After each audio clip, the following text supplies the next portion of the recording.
I can tell you this, 83 degrees is much nicer than 71. I get over here to the meadows this afternoon, and I thought it was a long sleeve day. It was cold. Felt a little chilly, but the sun peeked through, and it is really nice right now. You know, today, I'm not really disappointed with today. I got a first-hand look at everything that went on. Grand Slam deal, I was a little disappointed. I knew she'd be a little short. Maybe I shouldn't have went out of there with her. I figured if I could snap her to the front and control the first quarter, I knew that Ronnie would be coming. If I got us up to the quarter exactly where I did, 28 and a piece, maybe he'd be at the half, and 58, we go a mile and 56 in a bit. And even being short, she should be able to trot there. Well, she couldn't. You know, flounder, trot a mile and 58. I was disappointed. Disappointed with her, and then found out later she did scope a little bit sick, 4 to 5. Not a little bit, that's 4 to 5 is quite a bit on the normal Pennsylvania standards. That would be a solid 8 out of 10 for sickness, but no blood was found, which is good. Her mechanics seemed good. I looked at her pulling up. There's no dirt on her toes behind. She didn't get at herself, hit anywhere in her hind legs. She felt strong off the car. She felt strong right until she wasn't, almost like she couldn't get her air. Almost like she was sick. So I wasn't too disappointed with Grand Slam deal, I guess, in retrospect. Then the next two horses come out. Rock Shining Star got out of there really well. Got a real good trip. No excuses. I felt I was going to move him in the last turn, but I did that last week, right? And then he busted out of the hole and kind of hung there and ended up not racing well. So I said, you know what? The horse in the front looks super vulnerable. I know that Aaron's horse coming is like 10 or 11 to 1. I'm staying right here. As it turned out, Aaron jumped on the horse, cleared the lead. I had clear sailing to win the race. There's no excuses. He should have won the race, and he was third. Now, here's the thing. We're going to race this horse, 25, 30 times this year. He's at start number, 18 or 19? Not all of them are going to be good. You're going to have to pitch out some of them. The starts at Woodbine were obviously a waste of time.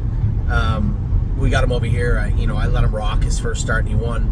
And then finished second in 51. Again, scoped him last week. No blood, no mucus, but not 100% ready to rock and on point.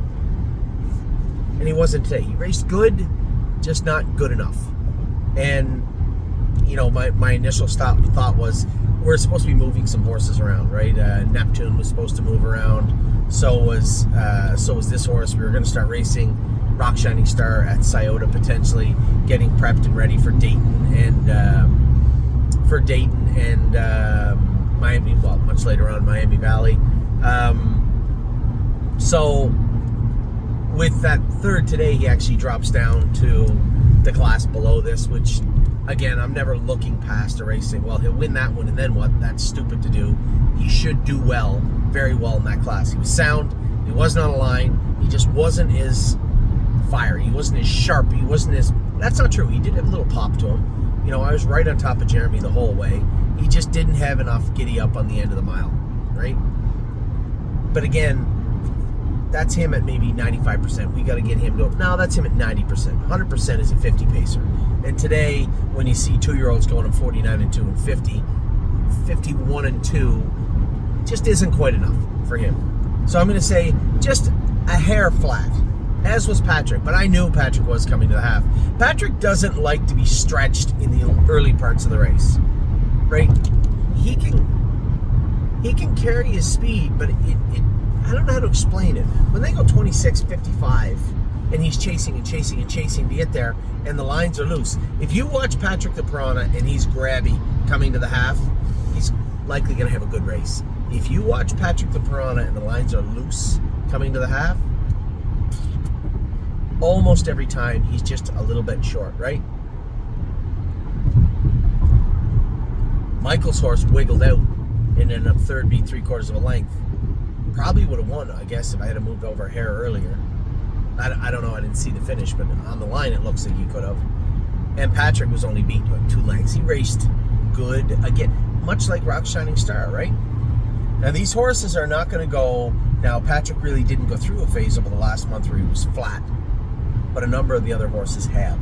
And you're not going to see them just turn on a dime. They're not going to come to 100% right away. It's going to take a little time. And Patrick, he's an older horse. If everything goes his way, he's awesome. If most things go his way, he's good. And that's kind of how he was today. So we have 3 down. We ended up with a 5th with Patrick the Piranha, a 3rd with Rock Shining Star, and sadly a 6th with the Trotting Filly. But, she just didn't. What you gonna do? You're 4 out of 5 for mucus. You're 4 out of 5 for mucus. There's nothing you can do. And I guess it was a little bit of an aggressive drive, being off some time and coming off 3 or 4 or 5 very poor lines. It just wasn't. It wasn't a great race for her. But on the good side of things, we know what happened. I know why it's hot in here, because I had it set for the heat on the way over. I am sweltering right now.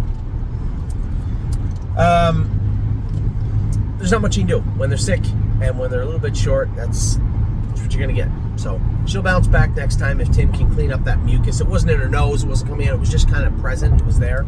So if he can clean up that mucus, she'll be that much tighter for next week, and I suspect within a start or 2 at the Meadows, she'll return to that 55, 56 mile speed that she had been going before. So now all we have left is Betcha and the 2 horses at Scioto. I'm not going to make it down there for them. My back was bothering me a little bit. I was going to be rushing through traffic to get there for Diosa della Danza. And quite frankly, I looked quickly. Tyler Smith doesn't have a drive-in with Aunt Lily. He's already driven her and raced very well with her before. So I'm sure that will work out just fine. I don't think there's anything I can add to either of those 2 horses that can't be done by Kane Kaufman or Tyler Smith. Diosa della Danza is pretty simple. Float off the gate, follow the one as far as you can, and hope for the best finish that you can. And for Aunt Lily, just get her the best trip you can, and again, try and get as much as you can.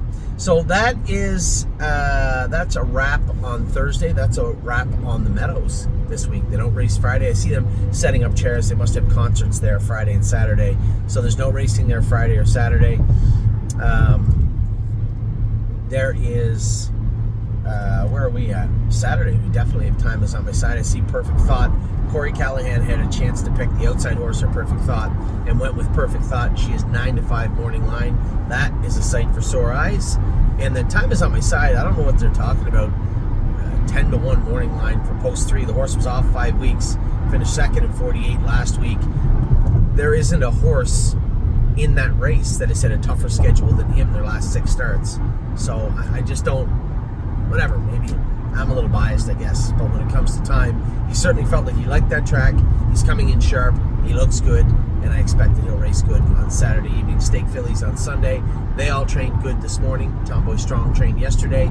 A little aggressive with the 15-1 morning line on her. This will be her first start in that company. She has raced with better horses since the start of the year in the 2-year-old division. So not every time that means anything, and I would rather her on a 5/8, but she did train good the other day. She is coming in healthy. We drew her blood just to make sure, no stone unturned, as we head into the weekend and the stake races this weekend.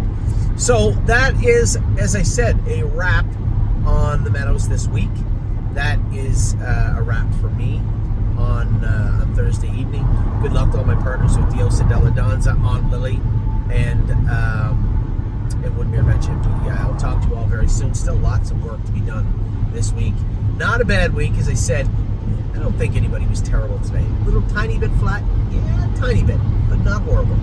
So take care. I'll talk to you soon. Have a great rest of your Thursday.